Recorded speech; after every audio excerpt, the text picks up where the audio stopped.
Well, it is a sad and heartbreaking situation in the community of Attawapiskat. It's desperate, in fact. 11 people tried to take their own lives on Saturday alone, prompting the town to declare a state of emergency. The situation is dire. You have to do something. Minister of Aboriginal Affairs David Zimmer announcing today that they will take a three-pronged approach to the crisis in the village of 2000 that has seen too many crises, more than 100 suicide attempts in the last 6 months alone. An emergency team left for the northern outpost this afternoon. Already on the ground is a Attawapiskat Tribal Health Authority team. The idea there is to get an immediate grip on what has happened on the weekend with the 11 attempted suicides on Saturday and the other issues.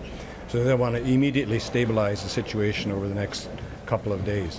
On Thursday, Minister of Health Dr. Eric Hoskins, who tweeted today he was devastated about the suicide attempts, and Tracy McCharles, the Minister of Youth and Child Services in the province, will join the teams. From my perspective, from a children and youth point of view, do we have the right social services, the right mental health services, the right emergency services, and life-affirming support? That's what I'll be focused on. It is a nightmare situation up there. In the last 10 years, states of emergency have been declared over unsafe drinking water, housing, sewage issues, and now the suicide attempts. The problem is this is not a new problem.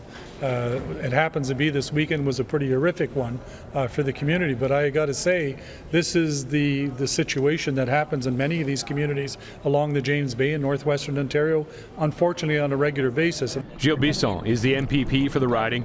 He says they were promised $1.5 million a few years ago, but the money never materialized. He does agree with Minister Zimmer, who said that they must work with Ottawa on a long-term solution, but he says with health, social services and policing falling under the provincial watch, a lot can be done by Queen's Park. The Mushkegowuk Cree people are very patient, and they're amazing when it comes to their willingness to work with you, even though they've been let down a number of times. Let's hopefully this time not let them down. And later in the show, we will speak with a Native leader who is going to see firsthand how bad the situation is in Attawapiskat.